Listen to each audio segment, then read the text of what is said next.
우리 마음에 우리 예수님을 더 깊이 생각하게 하는 그 영상과 아름다운 찬양을 인해서 감사합니다. 예수님께서는 우리로 당신의 받으실 만한 대접을 받게 하기 위하여 우리가 받아야 할 대우를 받으셨다. 그리스도께서 당신과 아무 상관이 없으신 우리의 죄를 인하여 정죄함을 받으신 것은 우리가 아무런 공헌도 한 바 없는 당신의 의로 의롭다 하심을 받게 하시기 위함이었다. 그가 채찍에 맞음으로 우리가 나음을 입었도다. 우리 화입부인에 의해서 표현된 우리 예수님이 우리에 대한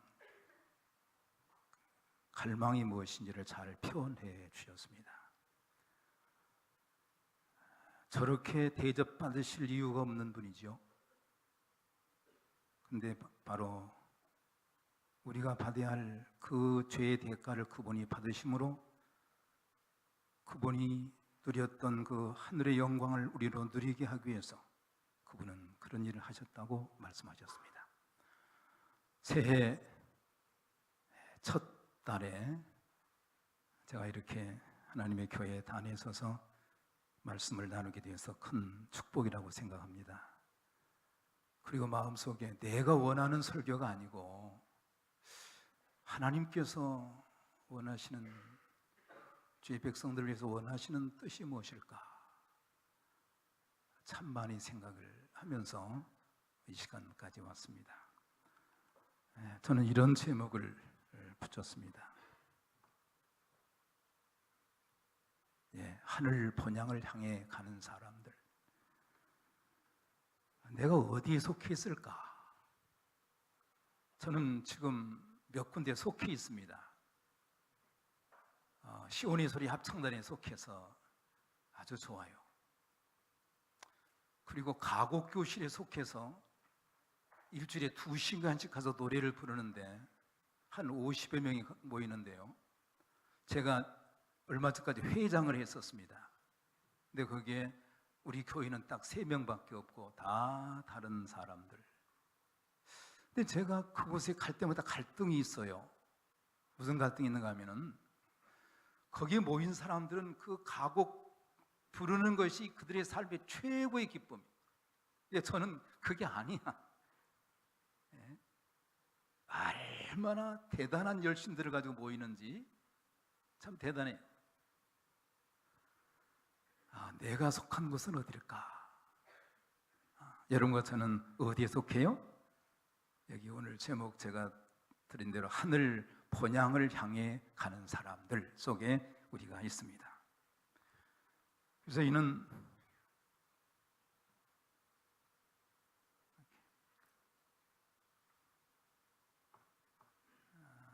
어디를 눌러야 되는지 여기 오케이. 자, 히브리서 11장에 이런 말씀이 있습니다. 이 사람들은 다 믿음을 따라 죽었으며 약속을 받지 못하였으되 그것들을 멀리서 보고 환영하며 또 땅에서는 외국인과 나그네로나 증거하였으니 이같이 말하는 자들은 본향 찾는 것을 나타냅니다. 저희가 나온 바 본향을 생각하였다면 돌아갈 기회가 있었으려니와 저희가 이제는 더 나은 본향을 사모하니 곧 하늘에 있는 것이라. 그러므로 하나님이 저희 하나님이라 일컬음 받으심을 부끄러워하지 아니하시고 저희를 위하여 한 성을 예비하셨느니라. 한 해를 받았습니다. 여러분과 저 여전히 이 하나님의 백성들 속에 우리가 1년을 살 거죠. 그리고 우리가 갈 곳은 하늘 본향을 향해 갑니다. 우리가 살아갑니까? 흘러갑니까? 흘러갑니까? 살아갑니까? 지난주에 미국에서 김병호 목사님이 전화가 오셔서 제가 장범랑 목사님이 잠드셨습니다. 그랬더니 그래 안수 동기인데 신기훈 목사님 또 윤보희 목사님 이름을 쭉 세시면서 안수 목사들인데 다 갔네. 갔어 다 가요.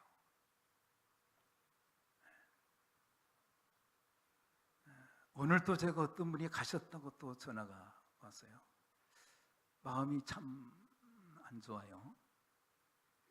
헤어지는 거예요. 여러분, 제가 그런 얘기를 합니다. 이 강이 쭉 흐르고 있는데 큰 통나무가, 썩은 통나무 하나가 이렇게 떠내려오는데 그 위에 조그마한 개미들이 수천 마리, 수만 마리가 살아요. 개미들이. 개미들이 지금 발가만지면 열심히 돌아다니면서 뭔가 긁어 모읍니다. 얼마나 바쁘게 부지런히 사는지 몰라요. 그래서 어떤 개미는 상당히 많이 모았겠죠.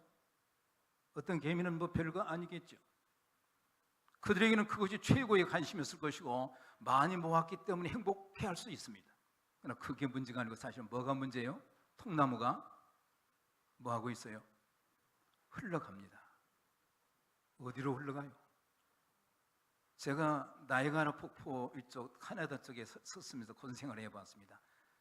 아주 천천히 오더니 급락을 해요. 얼마나 소리가 큰지. 배를 타고 가까이 가는데 고함을 질러도 옆에 사람 모두랑 그렇게 폭포 소리가 크죠.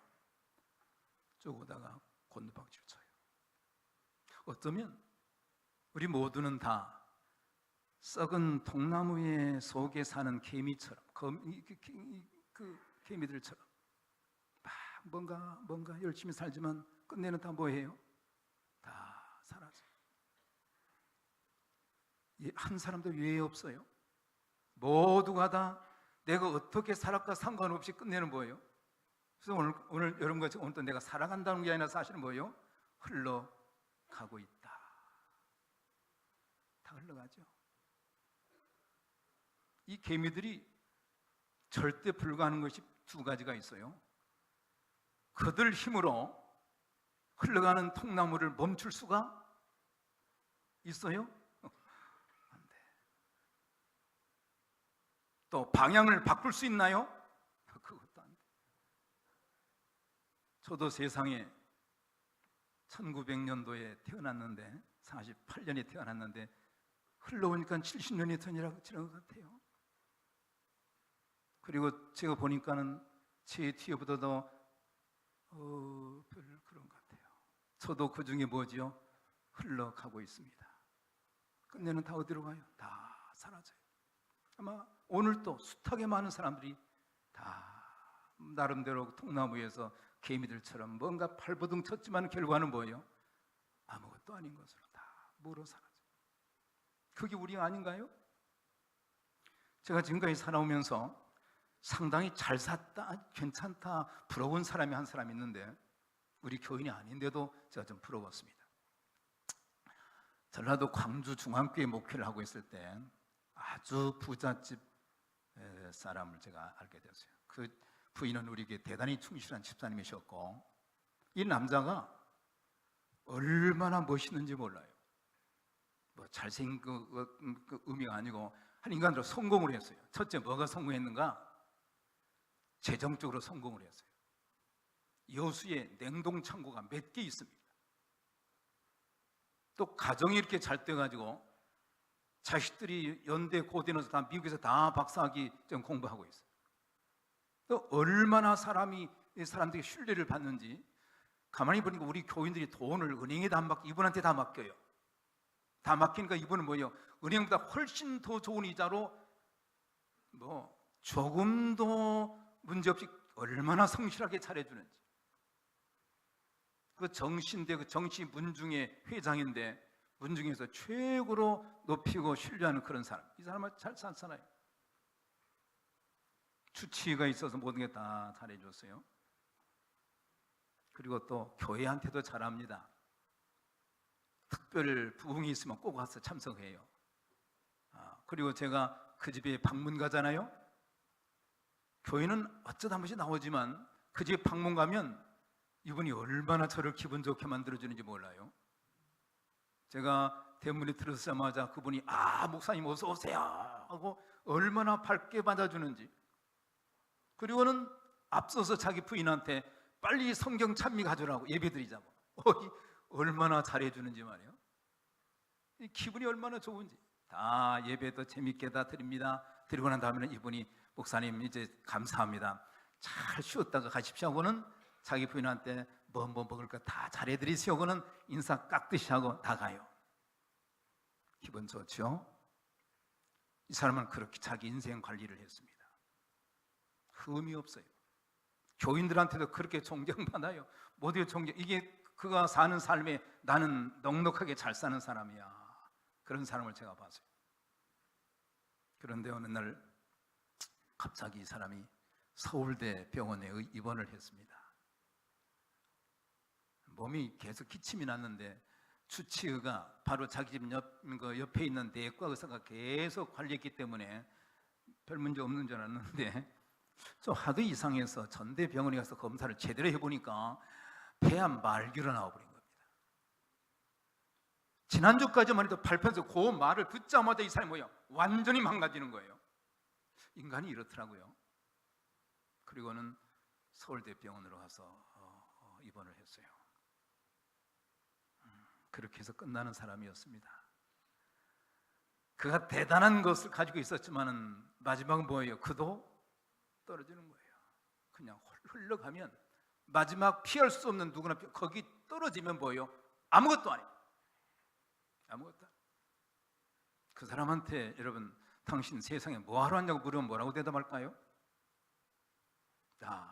이렇게 열심히 잘 살다가 죽으려고 왔다고 할까요? 한스럽고 얼마나 괴롭겠습니까? 이런 서울대병원에 아주 특실해서 그 사람을 살려보려고 발버둥을 칩니다. 여러분 중요한 질문 하나 합시다. 제가 여러분 여기 올 때 오늘은 무슨 생각을 가지고 왔을까요? 오늘은 그냥 오는 게 아니고 뭐예요? 내가 가서 설교한다. 아마 그런 마음을 가지고 오죠. 그래서 누가 목사님 오늘 왜 교회 오시면 그러면 그냥 교회 온다고 안 하고 나는 틀림없이 나 오늘 설교 맡아서 그럴 겁니다. 우리가 하는 모든 삶에는 끊임없이 뭐예요? 무슨 하기 전에 미리 계획이 있어요. 그렇죠? 계획이 있어요. 근데 중요한 질문은 이 세상에 뭐하러 왔냐고 물으면 어떻게 대답해야 돼요? 정지신 목사님, 목사 되려고 왔어? 확실히 대답해봐. 나는 전혀 생각이 안 나. 내가 원해서 사람 된 것도 아니고 적어도 내가 이 세상에 어떤 집에 셋째 아들 태어나려면 내가 적어도 태어나기 전에 그런 내 계획이 있었어야 나는 뭐하러 왔다고 말하는데 나는 안 쉽게 목사가 된다고 하는 생각을 생각 아니요 없어요. 생각도 안 나요. 아무것도 없어요. 내 생각은 털끝만큼도 없이 100% 외적인 요인에 의해서 내가 나타나는 것입니다. 사실은 뭐예요? 뭐하러 왔냐고 물으면 답이 없습니다. 태어나서 100% 외적인 요인에서 태어나서 그 환경이 주어진 것을 목표로 해서 산다고 발버둥 치다가 사라져요. 이게 저만인가요? 다죠. 다. 왜 태어났는지 없어요. 그래서 석가모니 시달타가 발버둥 쳤죠. 그가 다 빼고 왜 사람은 태어나면 늙고 병들어 죽는가? 왜 요걸 답을 찾으려고 발버둥을 칩니다. 왜 그런가? 왜 태어나면 늙고 병들어 죽는가? 이걸 찾으려고 발버둥을 칩니다. 발버둥을 칩니다. 그래서 석가모니는 어떤 의미에서 인간 모두의 대표자입니다. 인간의 가장 근본적인 문제를 끊임없이 그걸 해결하려고 발버둥 쳤던 인간, 인간 가운데 그 문제를 가장 깊이 생각했던 사람이겠죠. 여러분 보십시다. 왜 제가 예수님을 그렇게 좋아하는가 하면 이분만은 내가 세상에 온 것은 말씀하십니다. 석가모니는 왜 그랬지만 예수님은 왜 나는 확실하죠. 성경 말씀 잘 아시죠? 인자에 온 것은 뭐하러 오셨다고 그랬어요? 잃어버린 자를 찾아 구원하러 왔다. 예수님은 한 번도 내가 이 세상 왜 왔지? 뭘 해야지? 전혀 그렇지 않았어요. 왜요? 이미 그런 생각을, 목표를 가지고 오셨기 때문에. 바로 그분만이 여러분과 저로 하여금 나의 근거에, 내 삶의 기본을 그분에게 둘 수밖에 없습니다. 잃어버린 자를 찾아 구원할, 어떤 의미에서 여러분과 저는 잃어버린 자인가요? 아니, 다 잃어버린 자요. 잃어버린 것조차도 모르고 살다가 사라지죠. 적어도 제가 여러분 한 30년 후에 있을까요? 없을까요? 100살? 안 돼. 아마 여기 30년 후에 안 계실 분들 꽤 계시죠? 몇 분 계신 것 같아요. 잃어버린 것조차 모르고 살다가 사라집니다. 그러나 다행스럽게도 주님은 내가 있던 곳은 잃어버린 자를 찾아 구원하러 왔다. 잃어버린 자? 이 말은 무슨 말이에요? 원래 내 것이었다는 의미입니다. 내 것 찾으러 왔다. 주님은 그가 인간 되시기 전에 그러한 분명한 왜 내가 사람 되어 가야 하느냐고 하는 목표를 가지고 오셨기 때문에 그분은 조금도 이 시달타처럼 왜라고 하는 게 없었어요. 나 잃어버린 자를 찾아 구원하러 왔다. 그 다음에 두 번째가 마태복음 20장 28절에 무슨 말씀이세요? 내가 온 것은 내 목숨을 많은 사람의 뭐하러? 대속물로. 이게 무슨 말인가요? 목적을 달성하기 위한 방법까지도 알고 오신 것입니다. 이거 안전하죠? 왜 왔는가? 나 잃어버린 자를 찾아 구원하러 왔는데 그 방법은 내가 죽는 거야. 그래서 여러분 마지막 요한복음 19장 30절에 마지막 주님 돌아가실 때 뭐라고 외쳐요? 다 이루었다. 오직 한 분입니다. 수십억의 인간 다 아니고 오직 예수님만, 그분이 이 땅에 오신 목적이 있었고 목적을 이루신 분이시고 그것이 여러분과 저를 잃어버린 가운데서 구원해 준 사람이었습니다. 그 정사장이라고 하는 사람이 서울대 이제 병원에서 특급실에서 했지만 그러나 더 이상 방법이 없었습니다. 그때사 급히 저한테 연락이 옵니다. 그 여집사님한테, 목사님 바로 올라오십시오. 자기 남편이 목사님만 찾습니다. 이제는 다 없어요. 이 아들이 그때만 해도 그 20년 가까이 넘어가니까 그랜저가 그렇게 쉽지 않았는데 그 아들이 광교에서 저를 태우고 이 서울대학 병원까지 논스톱으로 달렸습니다. 계속. 그러면서 연락 오기를, 이제 그때는 핸드폰이 없으니까는 한국대 쉬어갖고 연락하니까 지금 의사들이 밖에 대기 중입니다. 곧 숨고듭니다. 빨리 와야 합니다. 여러분, 제가 그때 제 평생에 그때만큼 설교에 부담을 느껴본 적이 없습니다. 오늘 또 올라오면서 부담이 컸지만 그때는 뭐예요? 야, 이거 마지막 설교다. 마지막 설교다. 내가 무슨 설교를 해야 될까? 얼마나 마음에 기도하면서 하나님, 이제 내가 갈 때까지 죽지는 말게 해주세요. 그런데 만나면 제가 어떤 말을 해야죠? 그리고 드디어 도착을 했습니다. 갔더니 의사들이 저 밖에 대기하고 있고, 들어갔더니요, 산소 마스크 이렇게 뒤집어 쓰고 이렇게 앉아있는데 뒤에서 그 미국에서 박사 3개월 후면 마치는 그 아들이 와가지고는 자기 아버지의 등에서 아버지를 감싸고 얼마나 울면서 아버지를 부르는지, 얼마나 통곡을 하면서 아버지를 부르는지, 딸들도 거기 있는 전부 울고 있어요. 희망이 없습니다. 그때 제가 드디어 그분을 붙잡고 설교를 하는데, 여러분, 제가 선생님 이제 예수님을 잘 믿읍시다 그랬더니 이분이, 목사님 내가 숨이 차니까 목사님이 하는 말을 100% 받겠습니다. 그러니까 말씀만 해주세요. 그래가지고 그냥 숨이 곧 넘어가는 그런 소리를 말씀하세요. 그래서 제가 알겠습니다 하고 손을 꽉 잡고, 여러분 무슨 말씀을 드렸을까요? 하나님이 세상을 이처럼 사랑하사 독생자를 주셨으니 이는 저를 믿는 자마다 멸망치 않고 영생을 얻게 하려 하심니라. 큰 소리로 제가 했어요. 이분을 믿으십시오. 그랬더니 이분이 마지막 힘으로 아멘 해요.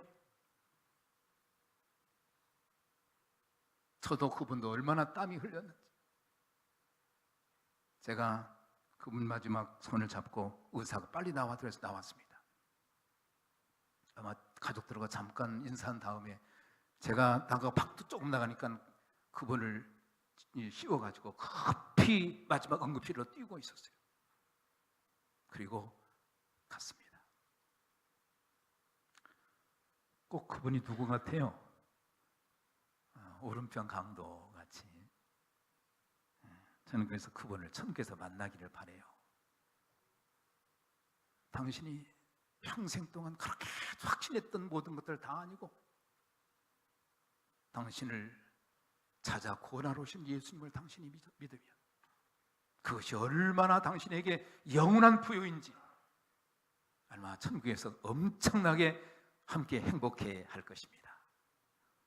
여러분과 제가 바로 그분 예수 그리스도 안에서 우리는 가다가 무로 사라지는 그것이 아니고 뭐죠? 전능하신 하나님이 여러분과 저를 흘러가는 고목나무의 소리를 건져내십니다. 어디에 속한 사람으로? 하늘에 속한 사람으로. 그러면서 히브리서에 좀 보십시다. 여러분과 제가 히브리서를 공부하면 참 좋은데 히브리서는 뭔가요? 여기에 아주 그 귀한 말씀이 있어요. 히브리서를 잠깐 보십시다. 히브리서에 보면 2장에 그러므로 모든 들은 것을 우리가 더욱 간절히 삼갈지니 혹 흘러 떠내려갈까 염려하노라. 이게 좀 히브리서를 사도 바울이 기록했다고 우리 재림교회에서는 그렇게 믿습니다. 저자가 이거 저자 이름이 안 나왔기 때문에 여러 학자들의 이야기했는데 사도 바울이 썼다고 우리는 이렇게 믿어요. 근데 이것은 왜 히브리서를 왜 기록했는가 하면은 유대인이 그리스도인 된 사람들에게 보내는 편지서입니다. 유대인이 그리스도인다고 하는 것이 여러분 대단한 믿음입니다. 적어도 모세 때로부터 1500년 가까이 제사 제도 속에 그들의 존재의 가치를 두었던 그 유대인들이 나사렛 젊은 30대 초반의 젊은 사람이 바로 죽었다는 십자가에 죽은 그 사람이 바로 구약에 예언된 바로 메시아라고 하는 것으로 믿는 그 변화는 엄청난 변화입니다. 엄청나요. 그래서 그리스도인이 되었어요. 그런데 이게 참일까? 정말 그 나사렛 예수가 구약에서 말하는 그 메시아가 맞아? 이것에 흔들림이 있기 시작합니다. 다시 우리 제사, 모세 이 제사 제도에 아직도 그곳이 참이 아니냐? 이건 나사렛 예수가 결코 그러지 않을 수도 있다고 하는 이 엄청난 갈등의 흐름입니다. 중요해요. 저는 재림교인 된 지가 15살이 돼가지고 소년 시절부터 돼서 지금 이제 이만큼 살았습니다. 제7안식 예수 재림교에 대한 확신이 있는가? 제가 군대 논산훈련소 갔는데 군종 수백 명 앉아들고 군종 서병이 오더니 천주교인 손들어, 장로교 손들어, 감리교 다 손들었더니 숫자 써가요. 그리고는 딱 접고 나가요. 저분으로 나가려고 그래서 안 됐잖아요. 내가 누군데? 나요! 하게 한번 소리 질렀더니 그 사람이 돌아와서 뭐야? 나 안식일 교인입니다. 그랬더니 그 사람이 그러니 그럴까요? 전혀 기분 나쁜 표정으로 들어가요. 아마 우리 오봉열 목사님이나 심장로님은 더 큰 어려움을 당하셨겠죠. 내가 누구냐? 나는 왜 제7안식일 예수 재림교인인가? 그 신앙으로부터 나는 흔들릴 수 없는가? 바로 이 유대인 됐다가 그리스도인 이 사람들이 그런 문제 속에 처했습니다. 이럴 수가 있을까? 정말 그럴까? 그 문제를 해결하기 위해서 사실은 이 사도 바울이 히브리서를 씁니다. 히브리서가 우리에게는 대단히 좋은 책이에요. 정말 좋은 기별입니다. 그래서 여기 보면 어떻게 나와요? 예수는 누구냐? 천사보다 높은 분이야. 모세는 집안 사환이지만 예수님은 아들이야. 아론의 제사장 아니야. 예수님은 멜기세덱의 반차를 따른 제사장이야. 예수님을 끊임없이 높입니다. 계속 높입니다. 그러면서 예수 그리스도를 구약을 통해서 이분이 참 메시아인 것을, 모세보다 누구보다 천사보다 훨씬 더 높은 분이라는 것을 끊임없이 보여주는 것입니다. 바로 여기에 히브리서의 근거가 여기 있어요. 여기에 모든 들은 것을 삼가시오 큰 구원을 등한히 여기면 안 됩니다. 이렇게 경고하면서 아시는 대로 가나안을 향해 간 이스라엘 백성들이 빗나간 사람들이 많았습니다. 현대 영적 이스라엘 우리에게도 하나님은 누구신가, 예수님은 누구신가를 끊임없이 우리의 영적 그 생명 속에 확인해야 합니다. 예수를 바라보라고 외치죠. 그러므로 함께 하늘의 부르심을 입은 거룩한 형제들아, 우리의 믿는 도리의 사도시며 대제사장이신 예수를 깊이 생각하라. 우리의 삶에서 예수님을 정말 깊이 생각해야 합니다. 이런 말씀을 화이픈이 써놨습니다. 예수님의 생애를 주의 깊이 명상하라. 그분이 세상에 오셔야만 했던 그 이유를 알고자 하는 열망을 가지고 계속 연구하라. 성경을 깊이 연구함으로 예수께서 우리가 이루도록 명하시는 것이 무엇인지를 우리는 확신할 수 있다.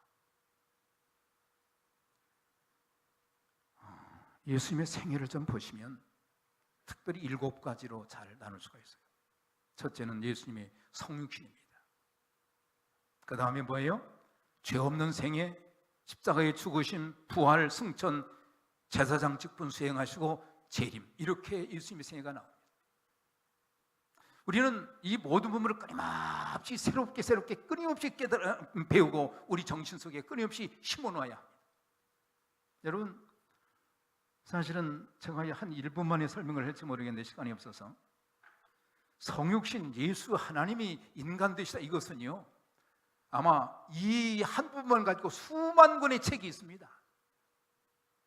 얼마나 깊은 여기 의미를 여기에 담고 있는지. 여러분, 누가 되신 분이에요? 하나님 인간 되신 것입니다. 하나님이 뭐 되셨어요? 우리 인간 만나러 오신 것입니다. 만나기 위해서는 어떻게 오신 거예요? 우리와 똑같은 사람으로 오신 겁니다.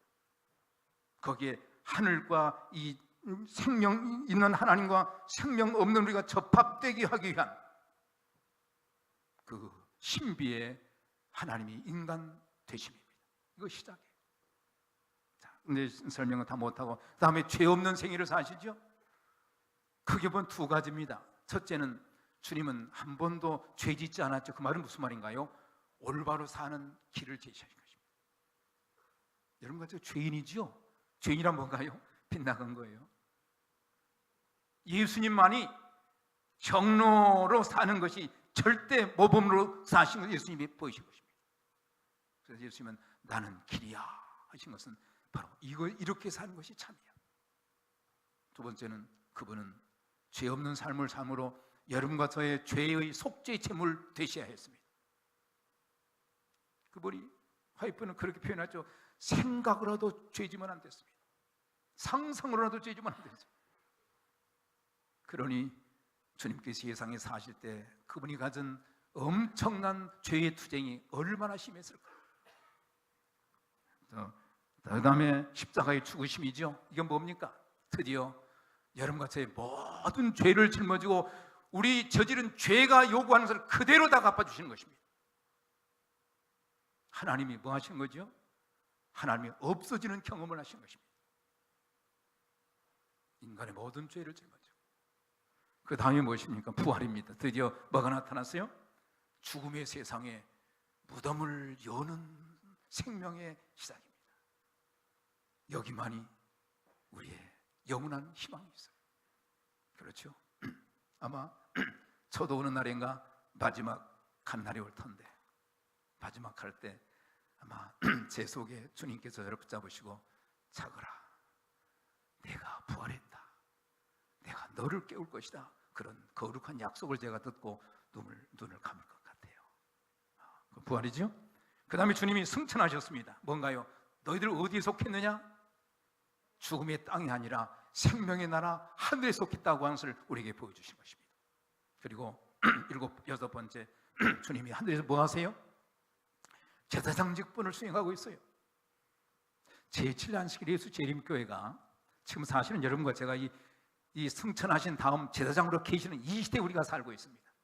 그래서 모든 예수님의 생애 단락단락마다 대단한 우리에게 영향을 미쳤는데, 지금 하늘 성소에서 대제사장으로 계시는 그분에 의해서 이루어지는 실제적인 우리의 축복이 무엇인지, 도움이 무엇인지를 우리가 사실은 간과하고 있다고 하는 사실입니다.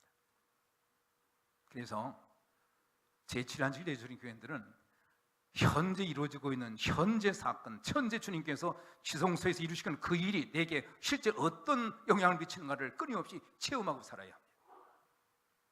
그래서 제7안식 재림교회가 이 하늘에서 지금 무슨 일을 하고 계신가에 대한 예수님의 일을 가지고 엄청나게 공격을 받고 있고, 이것 때문에 엄청난 흔들림이 우리 자체 안에 있습니다. 이상우 박사 정도가 아닙니다. 데스몬드 포드나 이런 사람들은요, 이상우 박사는 게임이 안 되는 엄청난 학자입니다. 그 사람도 바로 주께서 지금 하늘에서 무엇을 하고 계시나는데 그 문제에서 빗나갔어요. 제가 이 책을, 여러분 산 분 계시죠? 성소 봉사와 조사 심판, 대단히 중요한 책이에요. 제가 한 60권 갖다 놨는데 제일 먼저 빨리 통 가져오든지 아니면 책 빨리 가져오래요. 왜요? 그랬더니 지금 품절돼서 빨리 다른 사람 죽으니까 가져오라고. 그래서 제가 못 죽었다고, 그런 거니 제가 우리 대개원 식구들한테 하나씩 가졌으면 좋았어. 근데 60권 갖다 20권밖에 안 나갔대요. 그래서 아마 내일까지 하고 갖다 주랍니다. 근데 꼭 보셔야 합니다. 그리고 우리 성도들이 가만히 보니까 책은 사되 그냥 안 봐. 그래서 제가요, 정관영 목사님이랑 상의 좀 드려야 되고 싶은데,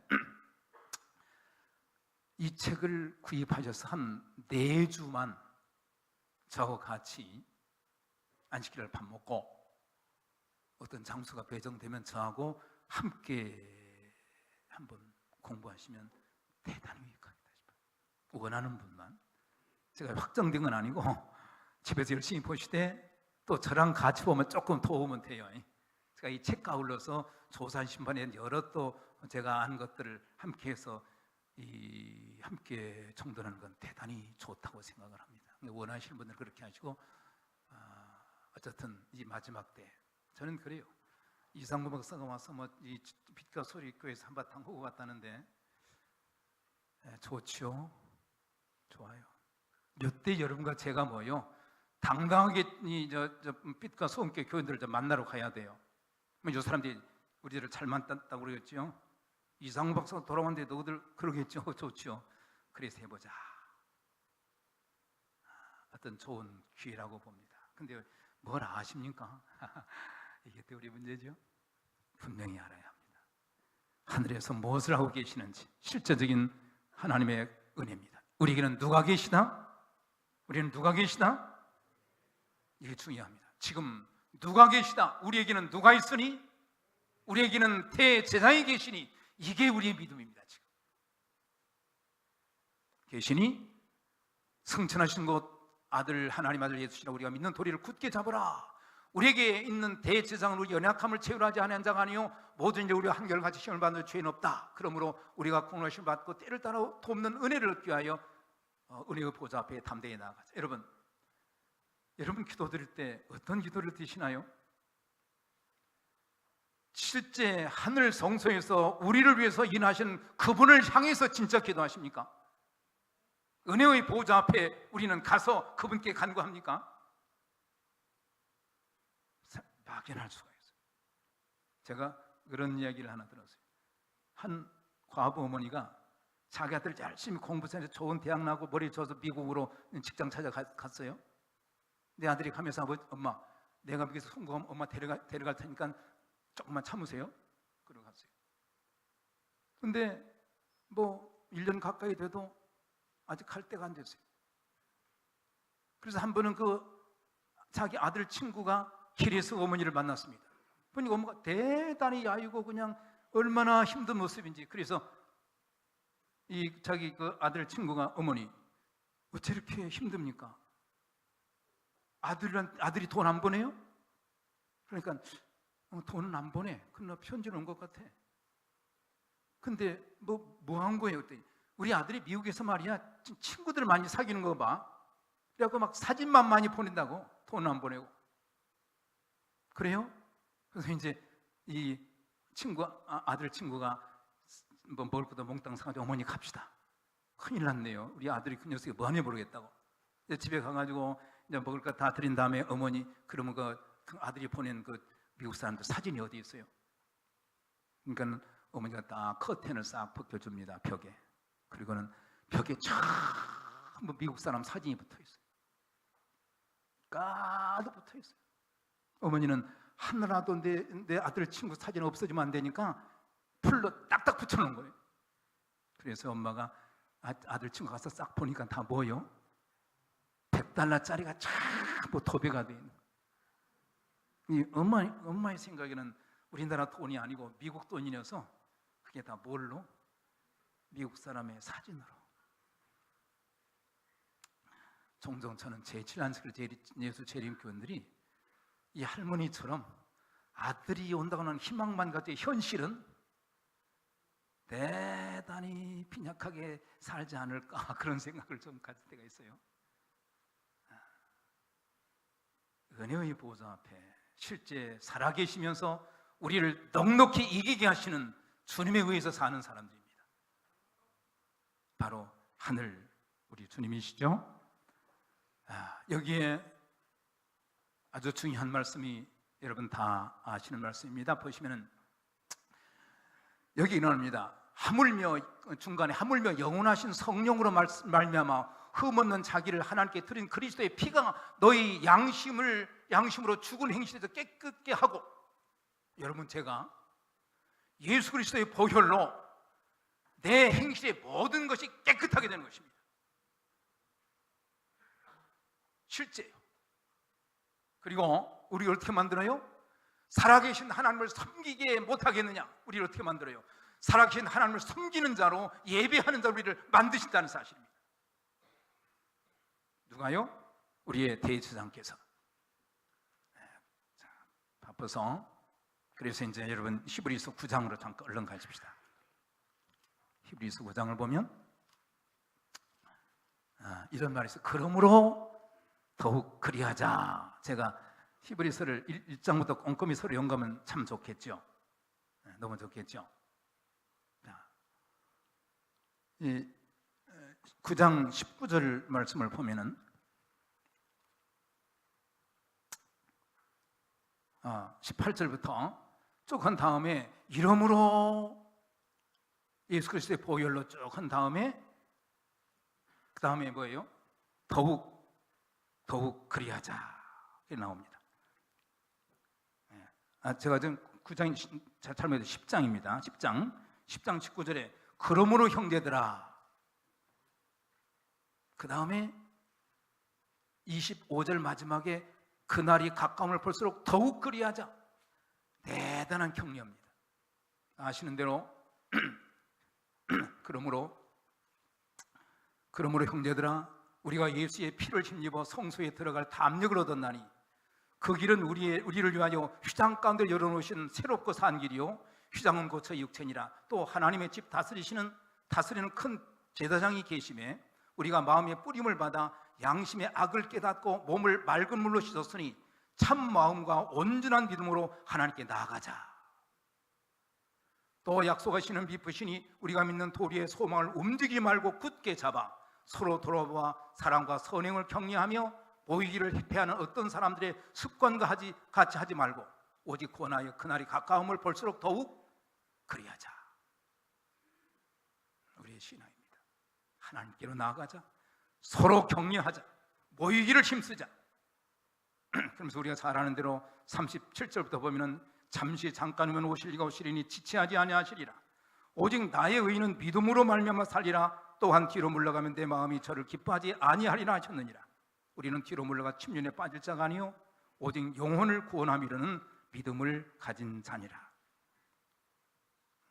시간이 많이 지나서 마쳐야 되겠는데, 여러분, 우리의 믿음, 여러분 이거 보십시다. 예수님의 생애를 지배하고 있던 힘이 있어요. 이거 보십시다. 하나님에 대한 사랑과 그의 영광을 위한 열성과 타락한 인류를 위한 사랑이 예수로 하여금 세상에 오셔서 고난을 받으시고 돌아가시게 한 것이었다. 이것이 바로 예수의 생애를 지배하고 있었던 힘이었다. 예수께서는 이 원칙을 채택하라고 우리에게 분부하신다. 하나님에 대한 사랑, 그분의 영광을 위한 열정, 그리고 타락한 인간에 대한 사랑, 이것이 예수 그리스도를 움직이게 만들었다는 것입니다.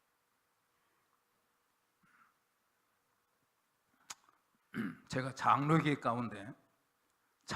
가운데 제일 좋아하는 장로교회 한 군데 있습니다.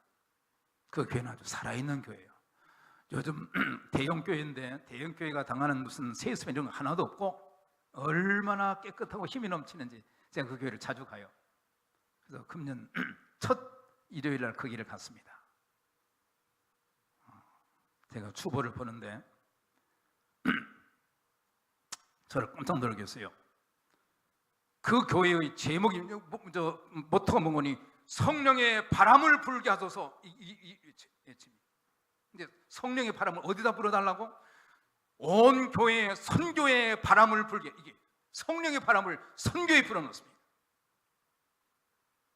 여러분, 영혼 구원이 얼마나 중요한지, 잃어버린 자를 찾기 위해서 그분이 오셔서 이루신 그 거룩한 일이 우리에게 부여됐는데,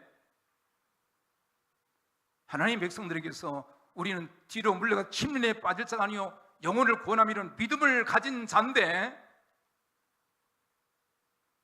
이 거룩한 영혼 구원의 바람이 우리에게는 있어야 합니다. 거룩한 열성이 있어야 합니다. 얼마나 이 교회가, 그래서 보니까 한 교회인데도 77개국의 선교사를 보내고 있는데 지금 900명이 가서 활동하고 있어요. 와, 제가 가서 감동을 받습니다. 우리 교회는 아니지만 와, 대단해. 그리고 보니까는 목요일 날 오직 선교만을 위한 기도회를 따로 해요. 선교만을 위한 기도회. 그래서 하루에 7번 예배를 드는데 영어 교회, 일본어 교회 무슨 막 엄청 오후에 저는 오전에 예배된 다음에 또 오후까지 다 한번 참여해 봅니다. 청년 예배 뭐 영어권 뭔가 다 막 이 성령의 선교의 바람 불이 한다고 외치고 감동이요.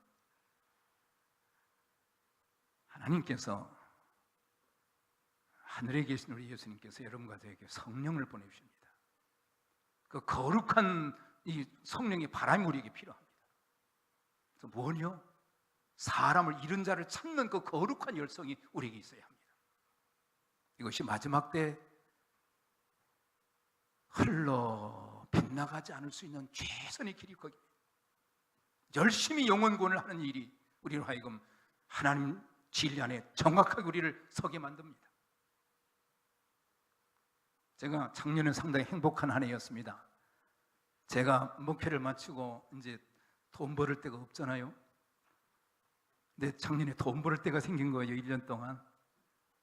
근데 그 돈 벌기 직전에 제가 작년에 네팔 갔다 오고 또 네팔 갔다 오면서 네팔에 대한 생각이 깊어져 가지고 네팔의 사람들을 돕자.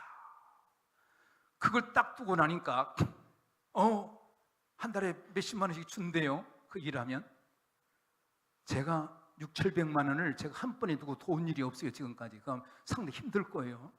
그런데요, 제가 작년에 계속 매달마다 돈 몇십만 원씩 싸주고 이거 모아가지고 이제 네팔 갖다 준다고 하는 그 생각에 그 돈이 제 마음에 털끝만큼도 아깝다거나 좀 부담돼. 이 생각이 왜 이렇게 없는지. 한 달 지나면 싸지는 그 자체가 얼마나 행복한지. 그거 모으고 또 이번에 그 KBS 홀에서 메시아 공연했죠. 후원금 가운데 또 600만 원을 떼서 저를 주더라고요. 그래서 제가 3월 달에 가는데 한 1,000만 원 넘게 미리 보냈습니다. 그래서 염소 지금 몽땅 사놓으라고. 제가 작년까지 가서 후원반사를 막 여러분 후원관도 막 한 마리씩 사줬거든요. 근데 한 마리 사주니까 안 돼. 그래서 우리가 머리 썼습니다. 에베소 소장들인데 다 가난하고. 그들에게 10마리씩을 주자. 10마리 주면 이 사람들이 1년, 2년 후에 자기 10마리 또 내놓아서 또 누구를 주고, 그런 운동을 일으켜서 지금 하고 있는데 대단히 행복합니다. 여러분, 우리 주님, 우리의 삶의 근원이 되시고 오늘도 우리 주님에 의해서 우리가 삽니다. 금년 한 해 동안 우리는 결코 뒤로 물러갈 자들이 아닙니다. 흘러내갈 자들이 아닙니다. 이 큰 구원을 등한히 여길 우리들이 아닙니다. 믿음으로, 더 믿음으로 한 해 동안 흘러가다가 사라지는 우리가 아니라, 흘러가는 수 있지만 우리는 넉넉히 하늘에 속한 사람으로 사는 한 해가 되시기 바랍니다.